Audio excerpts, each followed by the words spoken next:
dia a todos os companheiros da Escola Jesus Cristo. Nós continuamos com as nossas aulas do segundo domingo com o estudo da obra de André Luiz.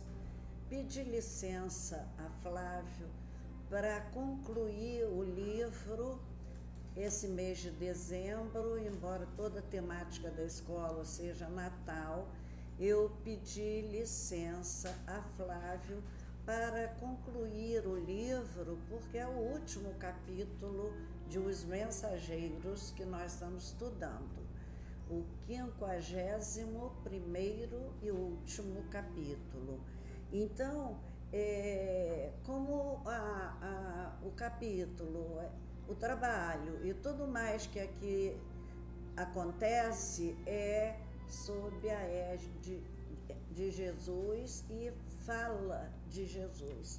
Então, nós vamos observar que, no meu ver, o tema central é a revisão do trabalho, além da computação e análise dos lucros espirituais desse trabalho aqui na Terra, na casa simples, pobre de Isabel, no Rio de Janeiro, que pela dedicação aos semelhantes fez-se um polo de nosso lar aqui na Terra. Era uma casinha pobre no subúrbio do Rio. E ali eles ficaram uma semana. Outro tema que achei interessante que o livro aborda, e aqui são muitos, mas eu destaco esses dois, que é a conclusão a que André Luiz chega, que o encontro com Jesus e a nossa mudança de hábitos pelo impacto desse encontro com o Senhor só acontece nas tarefas de amparo aos sofredores. É aí que a gente faz o nosso encontro com Jesus. Outro tema foram os novos e os mais altos capitais para o espírito. O que ele acumula a partir daí de capital espiritual. Bem, vamos então analisar o parágrafo. Quem está com a apostila, vamos acompanhando a leitura do livro e a apostila. Vamos ao primeiro e segundo parágrafos.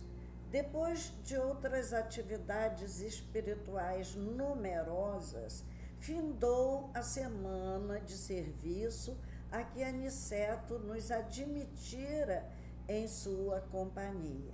Seguíramos o nobre instrutor através de tarefas variadas e complexas, sediados no templo acolhedor de Isabel, atendêramos a considerável número de doentes, bem como a irmãos outros perturbados, abatidos, transviados, moribundos. Nosso orientador tinha para todos os casos maravilhosos recursos de improvisação, sempre atencioso e otimista. Aqui a gente vê que a casa de Isabel foi transformada num templo. Emmanuel diz que nossa casa deve ser um templo e que o nosso templo deve ser a nossa casa. Que a gente se sinta no nosso templo como se estivesse em nosso próprio lar. E também interessante observar aqui a questão da improvisação. Então, essas atividades complexas que estão aqui relatadas nesse livro, são muitas vezes os espíritos vêm a trabalho aqui na Terra e acontecem fatos inesperados e quem dirige a equipe tem que ter sempre criatividade, com capacidade de improvisação em cada acontecimento que a gente não espera, não é? Então, ele fala também da clientela. Quem era a clientela a quem eles atenderam? Eram indivíduos tristes, né? Indivíduos, como ele chama aqui, perturbados, abatidos, transviados, uns moribundos. Muitos de nós chegamos aqui à Escola Jesus Cristo ou à nossa casa espírita de origem nesse estado, como esses espíritos que às vezes nós chamamos perturbadores ou espíritos sem conhecimento do comportamento ideal dentro de um templo, são espíritos como os nossos, porque nós também já fomos assim, muitos que frequentam nossa casa ainda não têm noção do comportamento correto dentro de um templo. Então, ele indica que a espiritualidade, né, trabalha no atendimento desses sofredores encarnados e desencarnados, alguns deles aparentemente sem soluções plausíveis naquele momento. Então, por isso, muitas vezes, é preciso improvisar, conhecer o atendido para saber a melhor forma de fazer com que aquela reunião tenha rendimento para eles. Terceiro e quarto parágrafo. Alguns poucos dias de trabalho novo encheram-me o cérebro de raciocínios novos e o coração de sentimentos que até então desconhecera. Ao contato das revelações de Aniceto, nos domínios da eletricidade, do magnetismo, reformara todos os meus antigos conhecimentos de medicina. A ascendência mental no equilíbrio orgânico, as forças radioativas, o campo das bactérias, a visão mais ampla da matéria organizada, compeliam-me a nova conceituação científica da arte de curar os corpos enfermos. Ele se depara com conhecimentos que absolutamente ele não fora aquinhoado aqui na Terra. E ele enumera alguns desses. Então, é importante esse parágrafo, porque ele nos dá a dimensão dessa importância do trabalho em nosso processo de crescimento. Ele fala aqui, sobretudo, na ampliação dos seus conhecimentos, encheram-me o cérebro de raciocínios novos e o coração de sentimentos que desconhecera até então.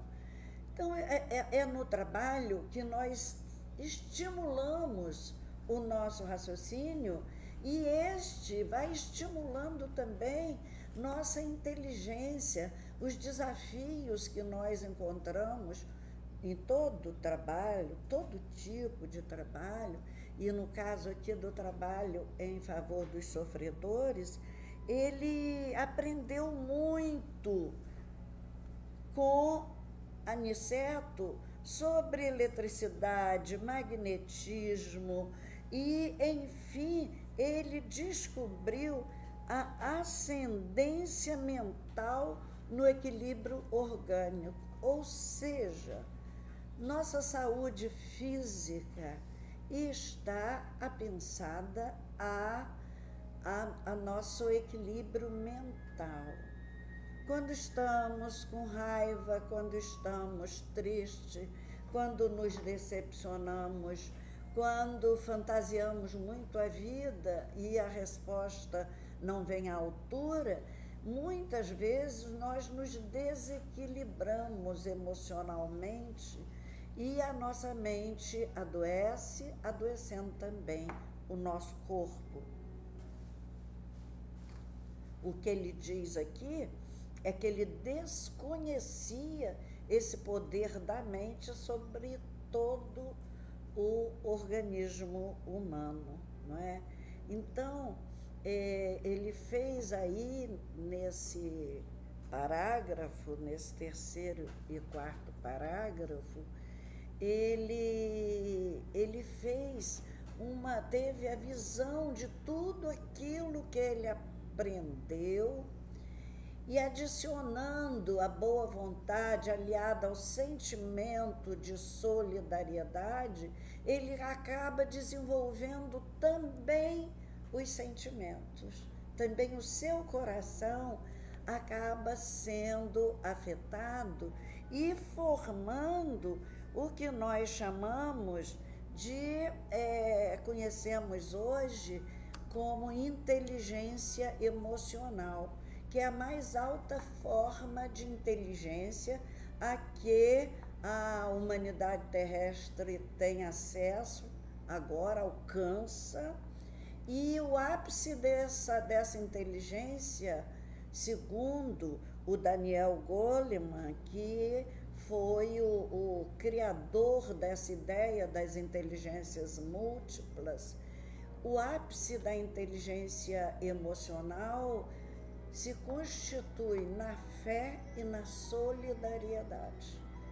Ou seja, é a inteligência que vai vigorar a partir desse ciclo que nós estamos concluindo nesse momento de tanto sofrimento, e é esse tipo de inteligência que nós estamos desenvolvendo na dor para a próxima etapa do nosso planeta. E aqui na Terra já alguém, né, o Daniel Goleman, que já alcançou essa nova etapa da vida nessas suas múltiplas formas de inteligência. Então, ele faz um relato do aprendizado, computa o seu aprendizado nessa semana, não é? E observando o quanto a medicina da Terra caminha ainda muito devagar na área desses conhecimentos que André Luiz expõe aqui no livro Os Mensageiros. E o Espiritismo, que traz em seu portal Fora da Caridade Não Há Salvação, e que nos pede ainda trabalho, solidariedade e tolerância, essas virtudes se agigantam quando nós trabalhamos em favor do outro. Agora, nessa pandemia, nós estamos vendo a humanidade inteira descobrir o valor do outro, porque estamos isolados, estamos proibidos de abraçar e de fazer visitas, de festejar juntos os aniversários. Então, essas máximas que nós estamos aprendendo aqui no livro é a própria sequência da obra de Kardec. Vamos ler agora os quinto e sexto parágrafos. Alargara-se, sobretudo em minha alma, o entendimento acerca do médico divino que restabelece a saúde do espírito imortal.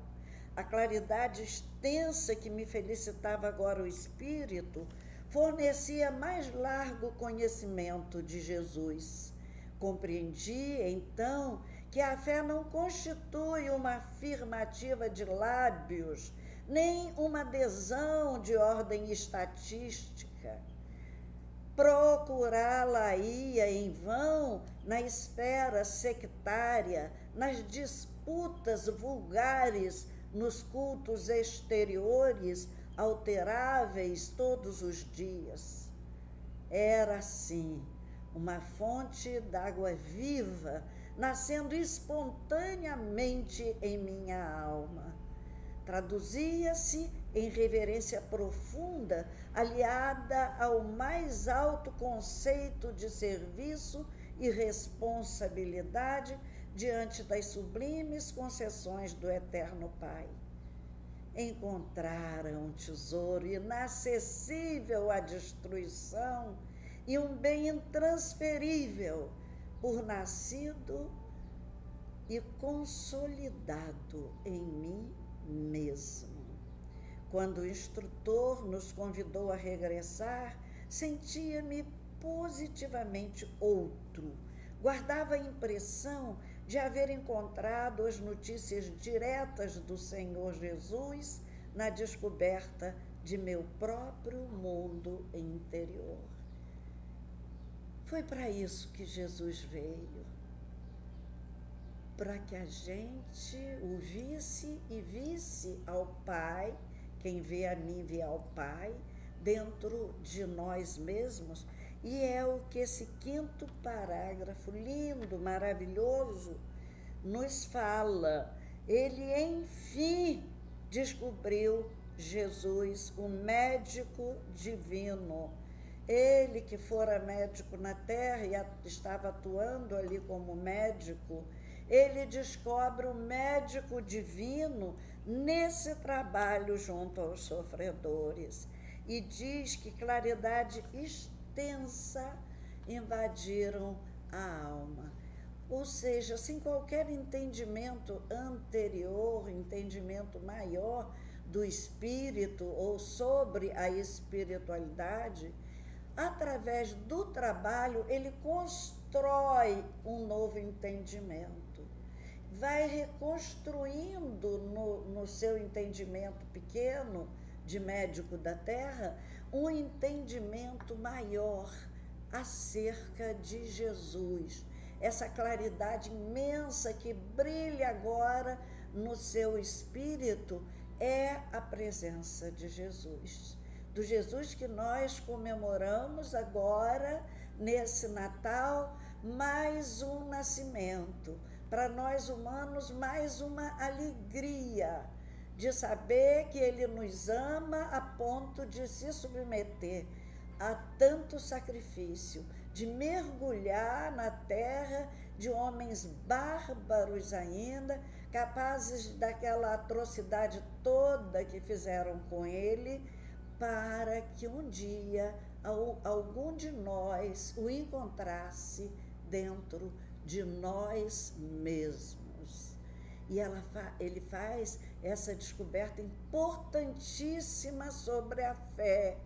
A fé não se alinhava a esses cultos exteriores que nós professamos em nossos templos aqui na Terra. Ela não se acrisola em templos religiosos do mundo. E aí ele faz essa definição que eu achei belíssima de fé. Fé é fonte de água viva nascendo espontaneamente em minha alma. Que magnífica descoberta, que semana de luz esses espíritos tiveram, esses que estão aprendendo. E essa definição de André Luiz da fé me lembra um texto de João 7,38, em que Jesus diz assim: quem crê em mim, em seu interior fluirão rios de água viva. É a água, porque a água, além de ser a bênção da terra, a bênção maior que nos gerou, que nos fez homens, seres humanos, e que vive em nosso corpo em abundância, a água, ela corre e beneficia a muitas criaturas.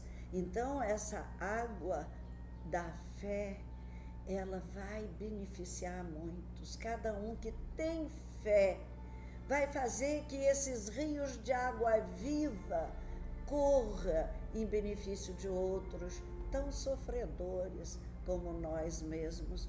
E nesse caso, é o Cristo nos dizendo isso. E ele encontrou Cristo aí. O Cristo vivo, o Cristo que não depende de templos aqui na terra.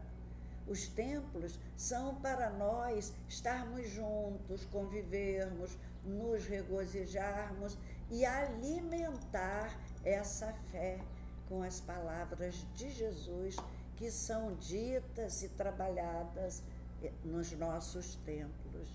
Então, ele se sente uma outra criatura, ele se sente como se sentiu Zaqueu, Madalena, Paulo, para citar apenas alguns daqueles que representam os muitos personagens que desde o início da história do cristianismo vêm se transformando em homens novos através das palavras de Jesus.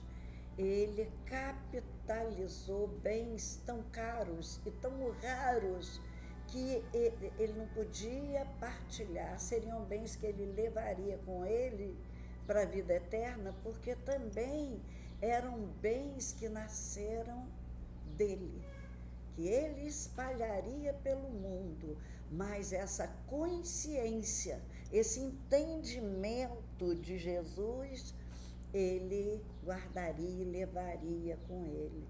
E cabe a gente fazer uma reflexão aqui. Ele fica muito grato, que ele fala como pagar a seu instrutor a capitalização de bens tão caros. E aí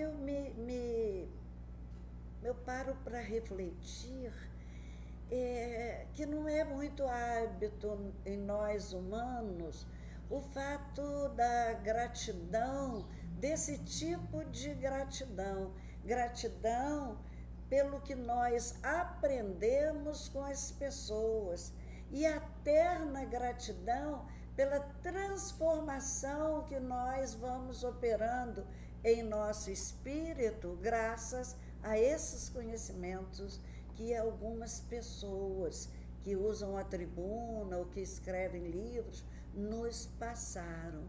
Então, é a transformação diante do conhecimento novo que veio nos felicitar a alma. E eu penso que seria até uma boa ideia nesse Natal a gente parar para ver as pessoas que colaboraram no nosso crescimento, que fizeram nos mudar de vida, encontrar novos caminhos, e pedir a Jesus por essas criaturas. Agradecer a Jesus por tê-las colocado na nossa andança pela terra, e que elas tenham vindo de encontro à nossa ânsia de espiritualidade. E inclui entre essas pessoas, vamos incluir também aquelas pessoas que nos ofenderam, nos magoaram, aquelas que fizeram com que nós percebêssemos os nossos erros, que a gente às vezes fica meio cega para os próprios erros e precisamos que alguém faça isso por nós. E em geral não são os amigos que falam para nós os nossos defeitos, né? A gente deve levar a sério as críticas que recebemos. Aí vem o sétimo, né, agora. O sétimo parágrafo. O sétimo e o oitavo, né? É esse que ele fala da mudança. Quando o instrutor, não, esse é o sexto. Como poderia pagar ao prestimoso Aniceto, eu já estava comentando ele, semelhante capitalização de bens imortais. Havia terminado o serviço de orações na última reunião semanal na residência de Isidoro e Isabel. Os trabalhos, sempre ativos, haviam representado esfera de observações e experiências sempre novas. Então, ele aprendeu, encontrou essa fonte rica de fé dentro dele mesmo, e ele compreendeu Jesus e aceitou Jesus. Agora, nesse Natal, a gente lembra também de uma outra consideração de João no seu Evangelho.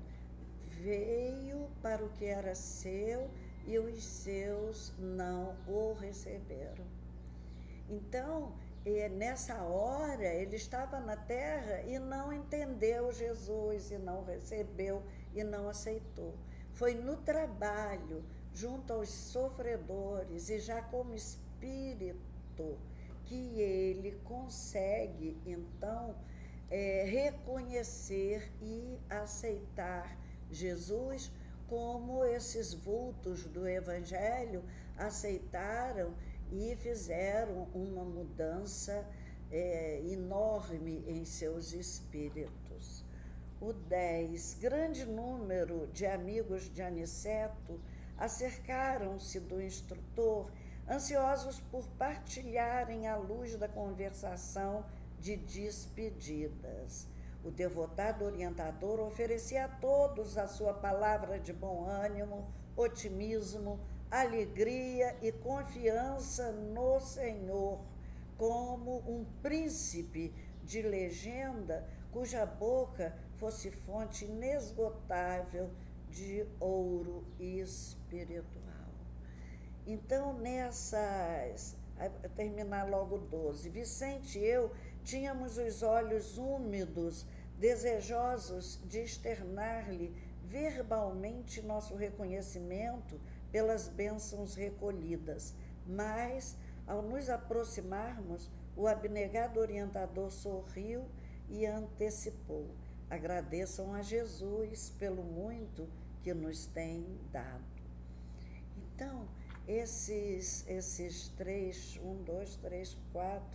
5 versículos, ele fala dessa hora de despedida, e quem costuma frequentar assim eventos, semanas espíritas, onde a gente cria muitos laços de afeto e continuamos. Eu sei que eu viajo pelo Brasil todo e eu vejo nessa hora da despedida do trabalho, é sempre uma hora alegre em que nós estamos felizes por reencontrarmos companheiros de ideal, em que nós estamos felizes pelo aprendizado que nos beneficiou ali, mas é também uma hora de saudade, porque os laços são formados ali. Então, essa hora de separação também é uma hora que deixa lembranças, porque são lembranças afetivas, e o coração é a força, a memória do coração é a memória verdadeira, a maior, a que vai conosco, não é?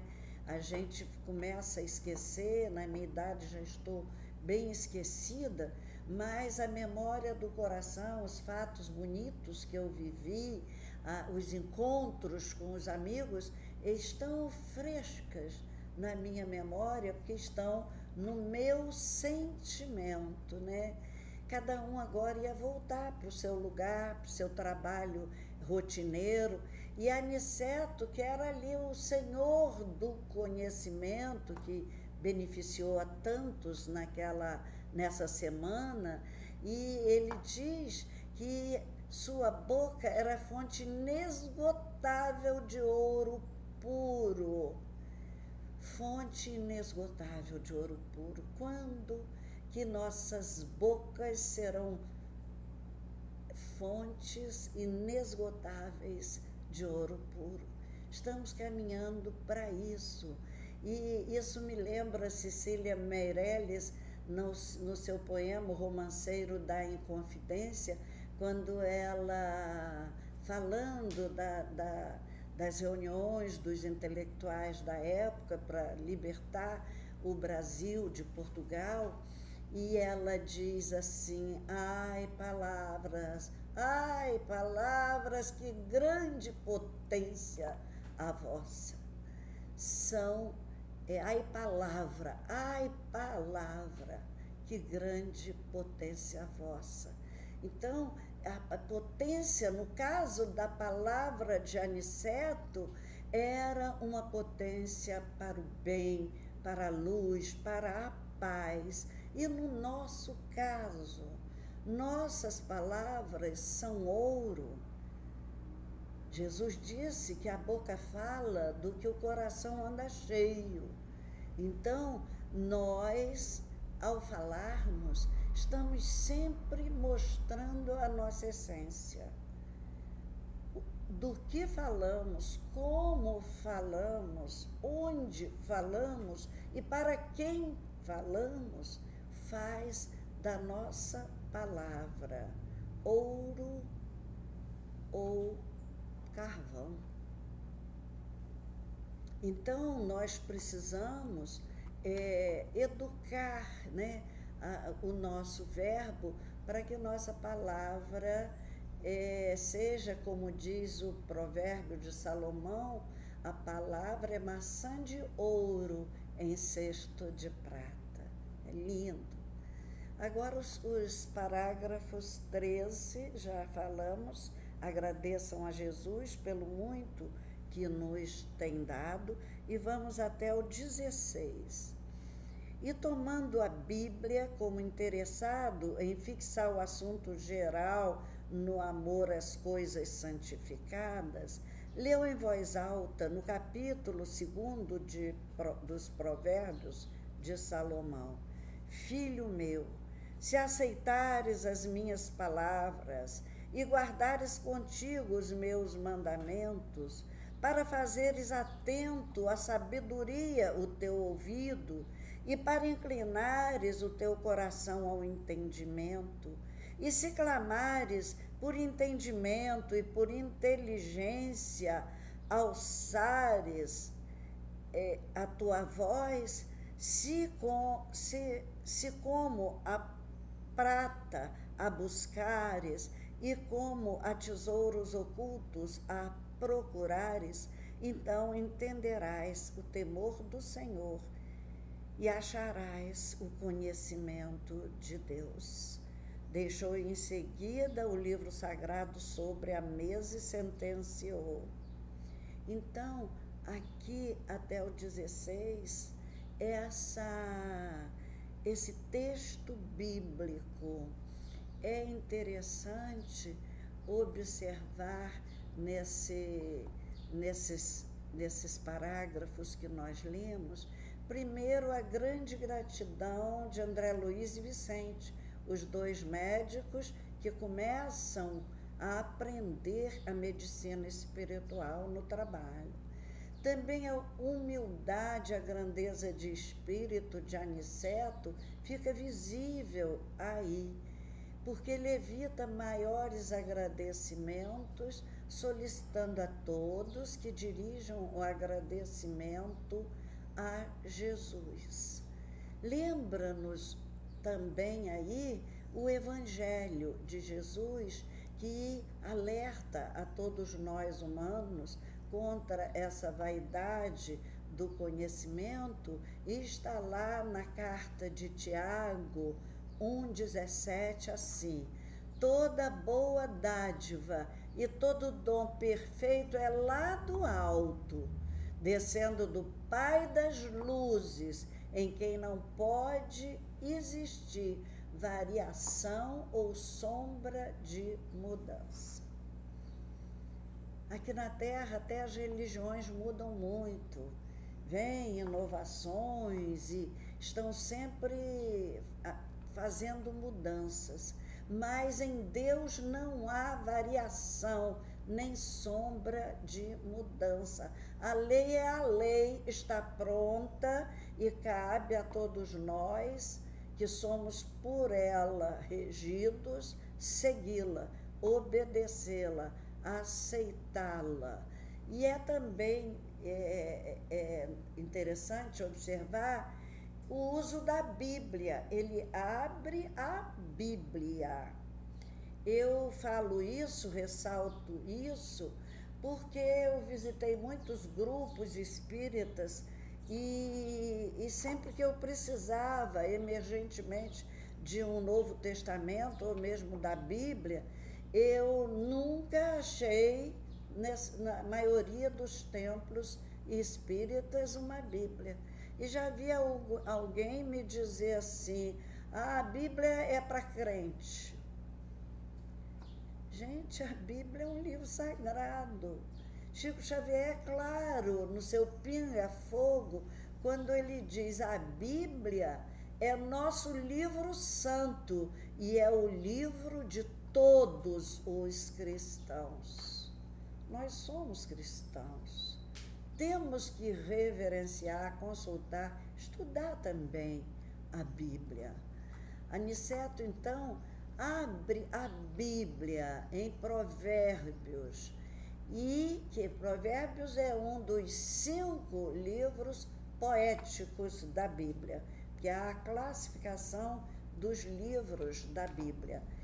Provérbios é um livro poético, o Salmo, Jó, Eclesiastes e Cântico dos Cânticos são chamados livros poéticos. E ele declama esse texto belíssimo que se refere à aceitação e à guarda dos mandamentos divinos, que o ouvido deve estar atento para registrar esses ensinamentos, que naquela época as pessoas trabalhavam muito mais na oralidade e conheciam os textos sagrados pelas explanações dentro do templo dos fariseus, dos doutores da lei. Então, a educação do ouvido, fazermos ouvidos mais seletivos, a guarda desses mandamentos. O ouvido deve estar atento ao registro da sabedoria da lei divina. E também ressalta o entendimento maior do coração, o que nós já havíamos falado em parágrafos anteriores, sobre a importância do sentimento sobre todo o resto do que nós somos. E no nascimento de Jesus também, falando sobre o coração como essa memória,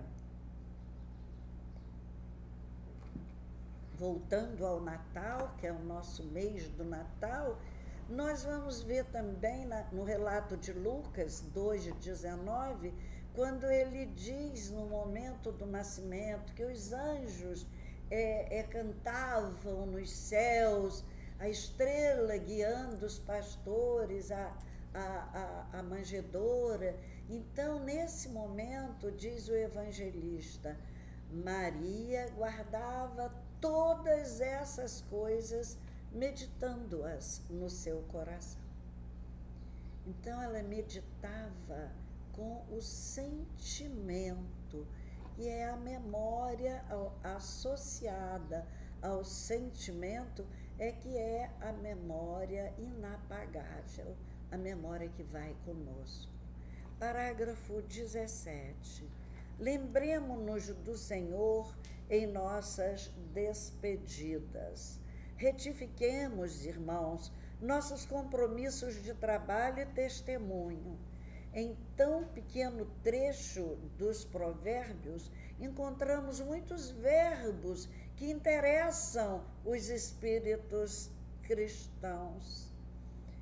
Aceitar os mandamentos divinos e guardá-los, tornar o ouvido atento e o coração esclarecido, pedir a inteligência alçando a voz acima dos objetivos inferiores, buscar os tesouros do Cristo e procurar-lhe o programa de serviços representa o esforço nobre daquele que, de fato, deseja a divina sabedoria.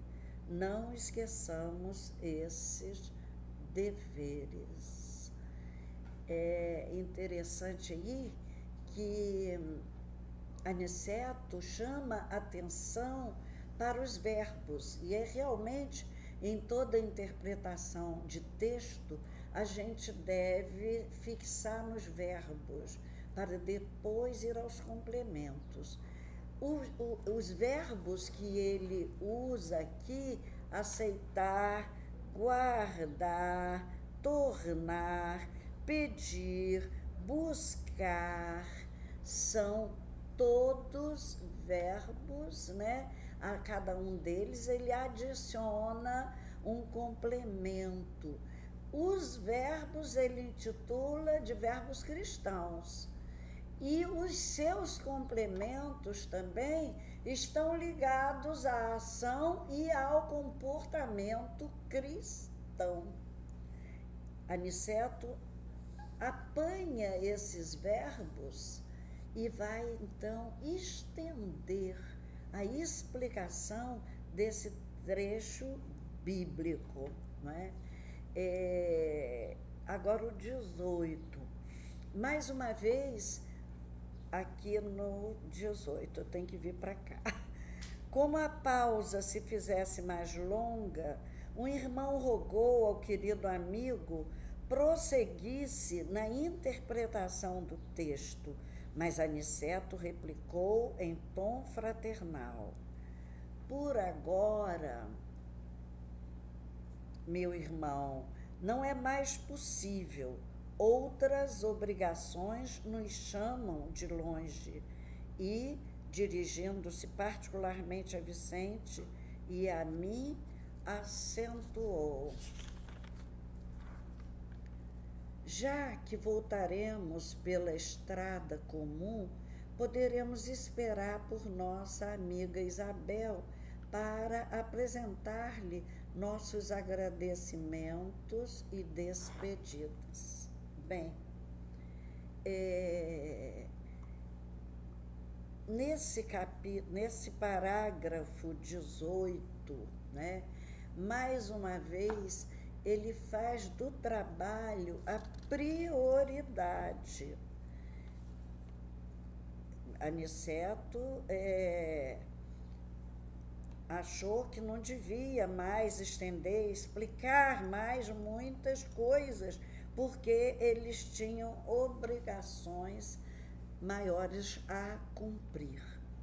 Eles estavam encantados com a interpretação de Aniceto e queria prolongar essa explicação. Então, nós observamos aqui, mais uma vez, e isso em toda a obra de André Luiz, nós vamos encontrar interrupções de explanações em favor do trabalho. E, mais uma vez, a prioridade aqui é o trabalho.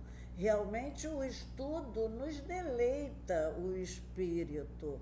É muito bom, mas o trabalho de amor que ampara os nossos semelhantes em sofrimento se faz prioridade para os espíritos que já conhecem o bem, que já sabem como agir bem, no bem, com o bem e para o bem. E no nosso Evangelho segundo o Espiritismo, nós vamos encontrar esse outro foco de ensinamento do Espírito de verdade. Espíritas, amai-vos, eis o primeiro ensinamento. Instruí-vos, Eis o segundo.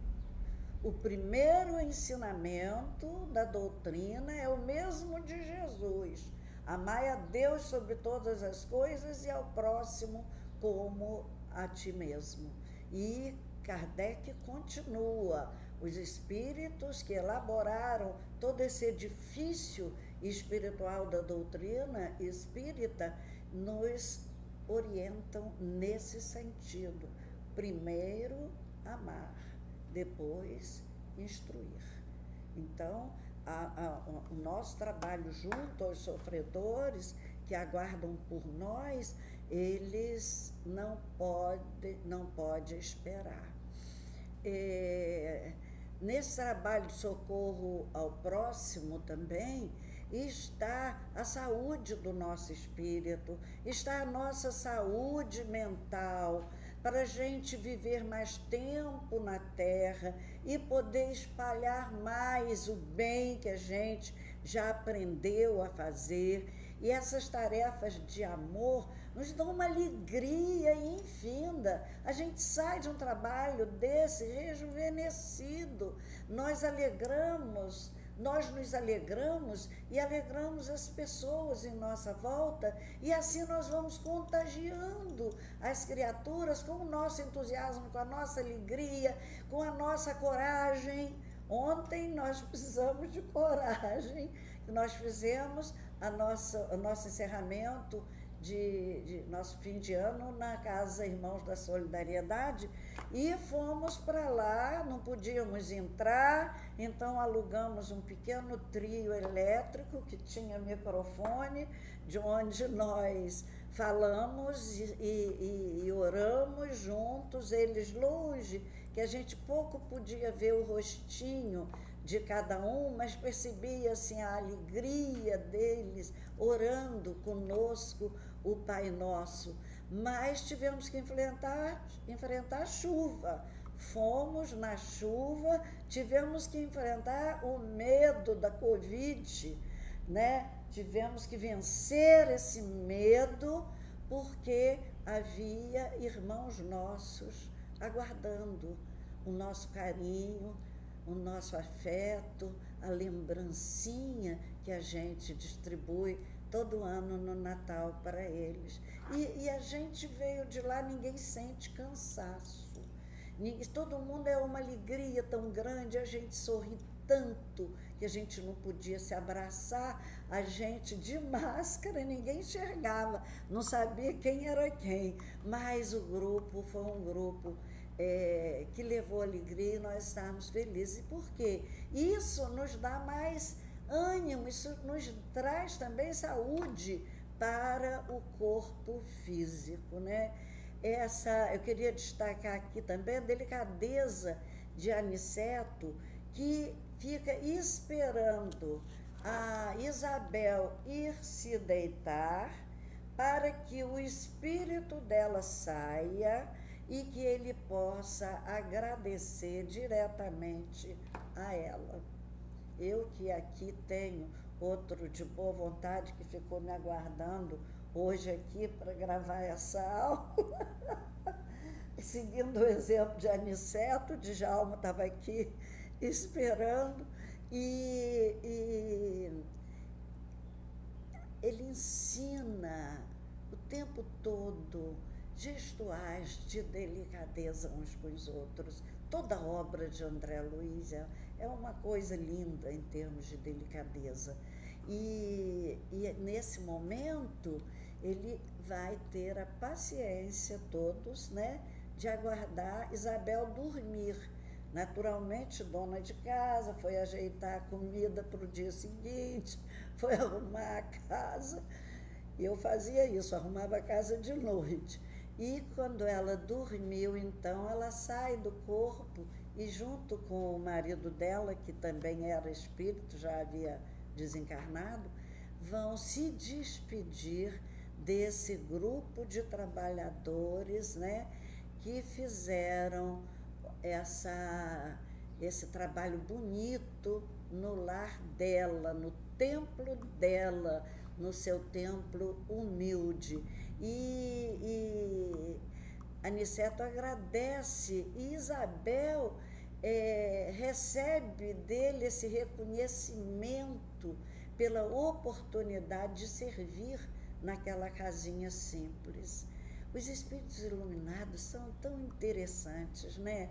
Eles sabem o que representa uma oportunidade de servir e luta por essa oportunidade, enquanto nós damos sempre desculpas para adiar o início de algum trabalho, o engajamento nosso na tarefa da casa espírita.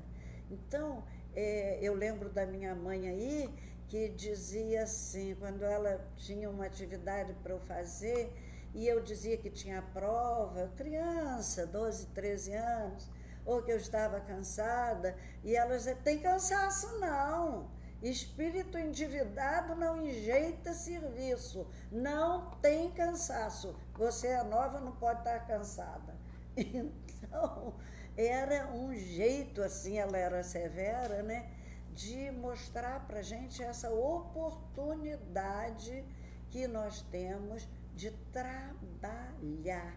É a grande oportunidade. Os espíritos iluminados sabem disso e lutam por uma oportunidade de trabalho.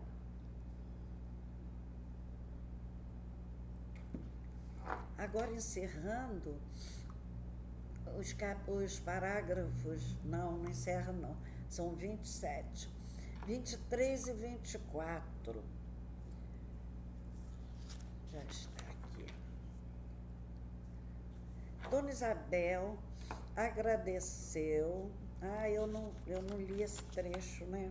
Eu comentei, não li. Não, aqui já li.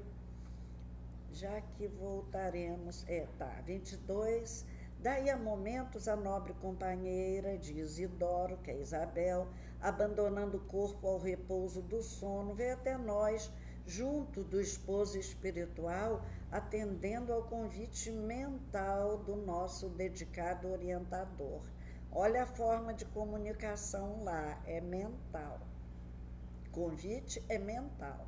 Aniceto exprimiu-lhe profundo reconhecimento, falou-lhe da nossa alegria, das oportunidades santas do serviço que a bondade divina nos havia proporcionado. Dona Isabel agradeceu comovidamente, deixando transparecer as lágrimas da gratidão que lhe dominava o espírito. Nobre Aniceto, disse, enxugando os olhos, se for possível, voltai sempre ao nosso modesto lar, ensinai-me a paciência e a coragem, generoso amigo. Quando puderes, não me deixeis transviar nos deveres de mãe, tão difíceis de cumprir na carne, onde os interesses menos dignos se entrechocam com violência.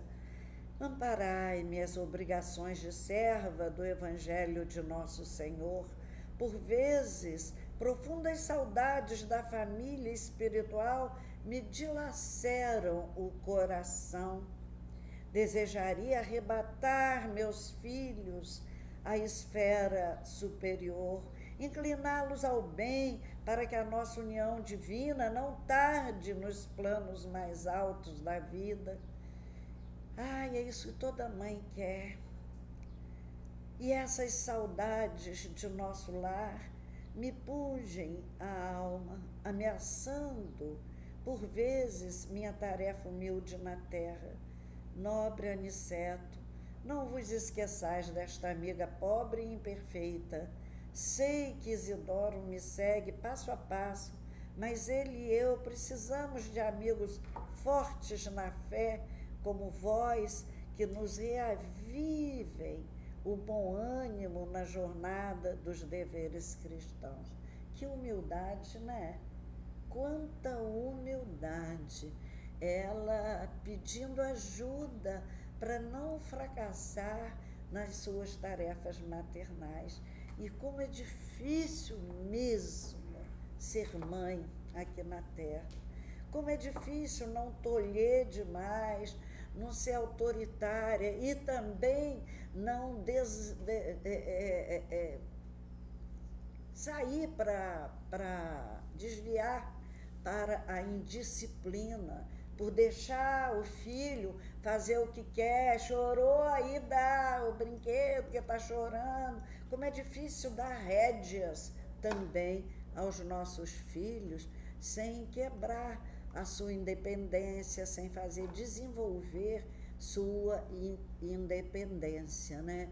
E essa manifestação de gratidão de Isabel é muito linda. E Aniceto, logo depois, convoca a uma oração. A irmã Isabel não pôde continuar, porque o pranto lhe embargara a voz.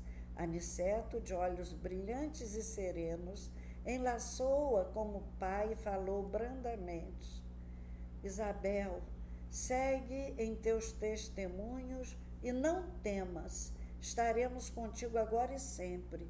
Muitas criaturas admiráveis tiveram a tarefa, mas não esqueçamos, filha, que Jesus teve a tarefa e o sacrifício no mundo. Não nos faltará no caminho redentor o terno cuidado do guia vigilante. Tem bom ânimo e caminha. Essa é a mensagem que André Luiz deixa para nós nesse fim de ano tão acossado de dores para todos nós. Esse capítulo parece que foi próprio para esse Natal e para esse fim de ano. Não temas, caminha. Agora, irmãos, auxiliem-me a orar. E conservando Isabel e Isidoro unidos ao seu coração, Aniceto fixou os olhos no alto e falou com sublime beleza. Com essa prece de Aniceto, nós encerramos o nosso ano de trabalho na Escola Jesus Cristo, com nossos votos de Feliz Natal para todos que nos ouvem. Senhor, ensina-nos a receber as bênçãos do serviço. Ainda não sabemos, amado Jesus, compreender a extensão do trabalho que nos confiaste. Permite, Senhor, possamos formar em nossa alma a convicção de que a obra do mundo te pertence, a fim de que a vaidade não se insinue em nossos corações com as aparências do bem. Dá-nos, Mestre, o espírito de consagração aos nossos deveres e desapego aos resultados que pertencem ao teu amor. Ensina-nos a agir sem as algemas das paixões, para que reconheçamos os teus santos objetivos. Senhor amorável, ajuda-nos a ser teus leais servidores. Mestre amoroso, concede-nos ainda as tuas lições. Juiz reto, conduze-nos aos caminhos direitos. Médico sublime, restaura-nos a saúde. Pastor compassivo, guia-nos à frente das águas vivas. Engenheiro sábio, dá-nos teu roteiro. Administrador generoso, inspira-nos a tarefa. Semeador do bem, ensina-nos a cultivar o campo das nossas almas. Carpinteiro divino, auxilia-nos a construir nossa casa eterna. Vamos orar.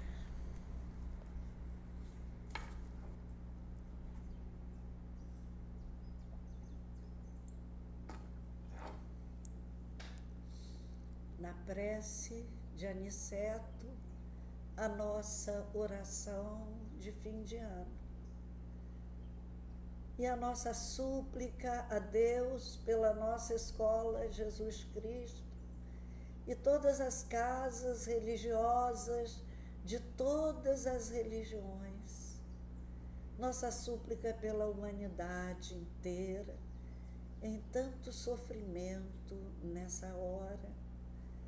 Ampara-nos, Senhor, os deveres de cada dia. Ensina-nos a trabalhar com alegria. Dá-nos a fé para que de nosso interior fluam os rios de água viva a beneficiar os sedentos da nossa estrada, os que passam por nós em busca de um copo d'água, do amor, da ternura e da paz.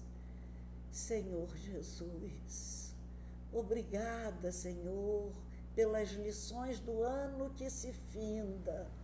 Obrigada, Senhor, pelos registros de saudade, de dor que vivemos nesse momento, por não estarmos juntos, todos na Escola Jesus Cristo, para o abraço de fim de ano. Que essas lições fiquem bem fixadas em nossos corações, para que aprendamos uma outra forma de vida e para que cresçamos, Senhor, entendendo a importância do outro em nosso caminho. Fica conosco, Jesus. Despede-nos desse ano na sua paz e dá-nos força, ânimo, bom ânimo, coragem para enfrentarmos o ano de 2021. Seja conosco agora e sempre, assim seja.